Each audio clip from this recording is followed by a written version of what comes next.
welcome everyone back to the newest episode of Wild Orgasmic Wisdom. And I have a really special guest today, a big fan of his music. He's a 70s rock legend.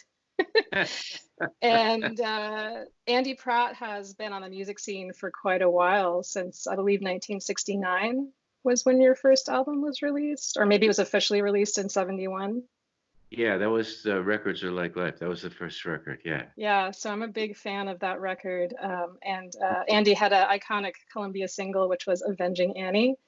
So that's a pretty amazing song. You should check it out. And so you spent about 4 years kind of in the big time, and then you kind of went underground a bit, but you've been making music this entire time. Yes, I have, yeah. What happened is when I lost my deal, I was almost suicidal, but God took me out of it, so I'm okay now. Yeah. When was that kind of going on? Well, I got signed by Clive in about 69, and I went down to New York with this guy, John Nagy, and played Avenging Annie and Give It All to Music, and Clive comes in with his entourage and signs me, and then so we recorded that whole album up in Southborough, Mass. And I used to tour and everything with Mark Doyle and all these people. We for 2 years and 4 years, and now I'm a grandfather. I live in New Hampshire. You know, your first two albums had almost like a psychedelic kind of sound to them. Well, haven't you been in here most of the night? Yes. Yes, I have. You know, I wanna do this right. I think it's gonna hurt. I can't understand the move you make, but baby, I sure like the way you flirt. What am I talking about? What am I talking about? What am I talking about? I know about. What am I talking about? What am I talking about? What am I talking about? I don't know. Then can I know? Then can I know? What am I talking to? What am I talking to? What am I talking to? Half of your heart goes to Johnny, but Johnny only cares about his pretty eyelids. No, he doesn't want you. You're lying in your bed, and when I come and you ask me what I did, won't you look at What was going on for you when you made your first two albums?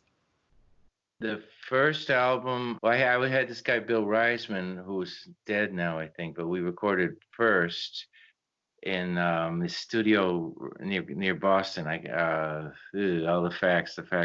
Poured that in a studio in Winchester. That I came from a rich family, the Pratt family. So I was investing in studios and stuff, and all these people came through, but we did that first record probably in Winchester, or partly in I can see it. It's by the Charles River. I don't know.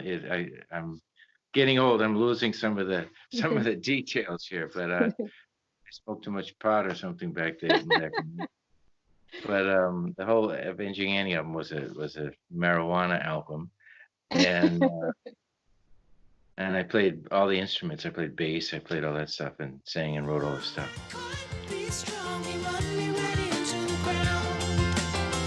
For 5 long years, you picked me up and then you slapped me down.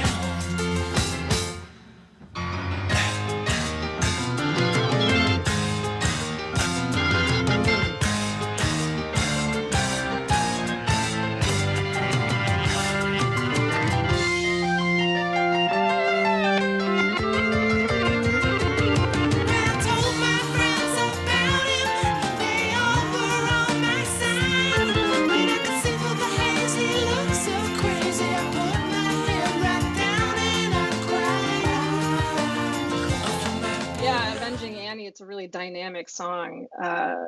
And one of the things I really appreciate about your music are these like unexpected chord changes. Because I really like to be, I really like to be surprised. And there's a lot of music you listen to and you're like, okay, well, I know where that's going next. And when I'm listening to your music, I feel like I get, kind of jolted out of what I'm expecting.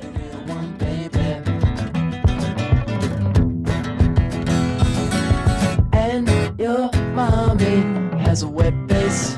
I know she got it from rubbing up against that man. Oh, that man. Better spend your life in a dry place. Do you have a way that you would describe your process when you're trying to figure out your chord progressions? I've got the story of Avenging Annie well rehearsed, so I can tell you that one. Yeah. I'm sitting in my parents' house, and I was a McGuinn fan. I had the Sweetheart of the Rodeo record on, and I was stoned then. I don't smoke pot anymore, but a lot of other people do now. And so I just started playing Pretty Boy Floyd, which is Woody Guthrie's song from there. And then I'm playing that. I just kind of morphs into this thing with Bachian stuff and jazz changes in the middle of it and stuff.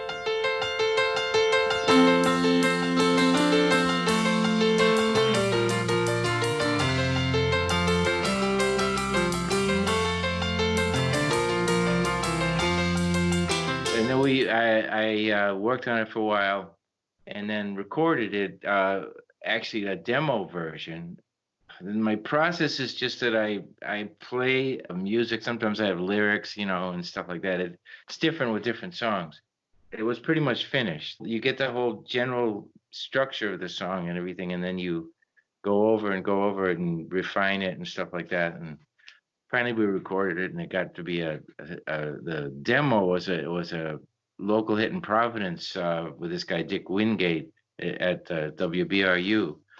And then there are people that like the demo better than the final version, but people will say all kinds of things. You gotta not listen to them, So then we finally recorded the final version for Columbia with a record budget. Rick Schlosser played the drums, I played the bass and all that stuff. The Wikipedia article is not completely accurate, but they would not let me correct it, But then, and then we went down to New York and Clive signed us, and then I was on Columbia, and I had this manager who's now dead. I mean, it's all the people are talking about. Half of them are dead now. But Nat Weiss, he was a great manager, and he had James Taylor and all these people. So I met them all, Cat Stevens, James, and all those people. Yeah.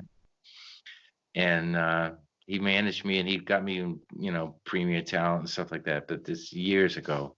But we used to tour. We were big in Ohio. We used to play all over the country and stuff, and we did 2 shows with Foreigner, actually, and I rode in the plane with that old singer. He was a great singer. And he told me that if you want to sing, don't talk all day. And I've never been able to do that, so, but... To save your voice? Yeah, that's what... And I even met Miles Davis with Nat Weiss, actually. I'm in jazz workshop with my beautiful girlfriend, and sitting at Nat Weiss's table, Miles comes over. And he was great, but he was kind of nasty. And then he turns to my girlfriend and he says, "I bet you pee standing up." That's Miles. That's crazy. I know. He was kind of a nasty person, but he was a great musician. Yeah, that's Mike Stern played with him too. Mike Stern's a friend of mine. I want to talk more about challenging moments that you went through transitioning into Christian music and like spiritual transitions. Yeah. I have Jesus, Jesus is good, What sort of happened that made you become open to God helping you? Yes. See, what happened is, when you're on the road, you have like groupies and you have women and come and all that stuff. I got into this thing called the Life Institute, actually, which was a sort of a positive thinking thing. And out of that came the album called Resolution, which a lot of people liked. And then we went down, and Nat got assigned to Atlantic, and we did 2 albums with Arif Martin, with Tony Levin and Steve Gadd and all these great musicians and stuff. There was one great night when Steve Gadd took me over one night to meet Laura Nyro. I was a huge fan of Laura Nyro, of that Eli and the Confessions record. And she came in, she was kind of shy that day, but we traded songs, and I think she was sort of past her big success at that point. But she was very nice and stuff, and I played this one song called Constant Heat, and that was on Resolution. Someone so full of love. You are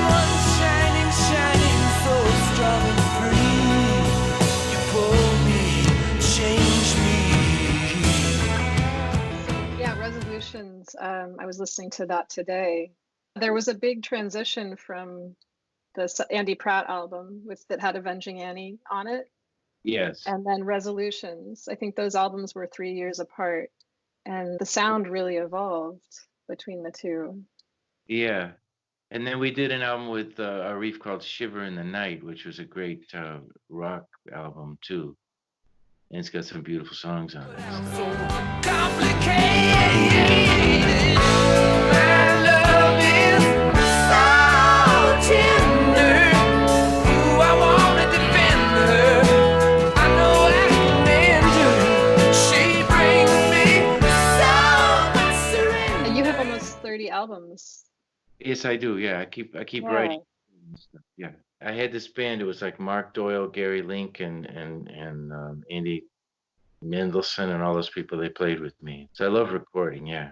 And so you're recording now and playing out a lot. You've got a Bandcamp website. You've got a lot of songs up there. Yeah, the Bandcamp, andyprattbandcamp.com. Yeah, go there. It's good stuff. Yeah. Yeah, I don't know if you could talk a little bit more just about your personal spirituality and your music. First music I heard was like Rachmaninoff and classical music. My mother was a classical musician. And I used to lie in bed and listen to me and my mother fight over the music, playing classical music. And the first show I actually did was, I used to play clarinet, actually. I took clarinet lessons. And me and my mother played the Darktown Strutter's Ball for the family, and I played the clarinet.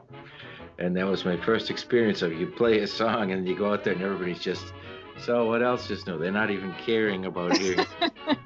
You know, you have to, the music lovers will like the song, but the other people they're indifferent, you know. I used to, actually, when I was a kid, I used to go to the jazz workshop and I heard like Coltrane and Bill Evans and all those people, and, you know, I do like jazz. I love jazz. Yeah, jazz is great. If you had a message to share with the world, what would that be? Well, we need to get rid of the wars in the world, and I don't like Trump at all, you know. Yeah. Yeah, we're trying to get Trump out. Bernie's great. I like Bernie. I like him too. Yeah. I appreciate getting the chance to talk to you a little bit and understand how you feel about music and what's important to you. Well, I was a big Brian Wilson fan, Beach Boy fan. I love Brian. I wanted to talk about Brian Wilson because I love Brian Wilson, and I didn't know you were a fan. I'm a total fan of Brian, yeah. So what's your favorite album that he did? Well, I like Good Vibrations was a great song. Oh, yeah. But I can play, you know, I'm a Cork on the Ocean. I like that song, you know. Yeah. Heroes and Villains and all that stuff. Yeah, Brian's great. Yeah, incredible. Yeah. I saw the movie, actually, the Brian Wilson movie. It was great. Yeah. I saw that as well. It's really well done. Yes, it is. My friend said that Brian came and Brian was listening to Tchaikovsky or something before the show or something. You know, he's always listening to music. What's your favorite Rachmaninoff song? The Symphony No. 3, yeah. Number 3.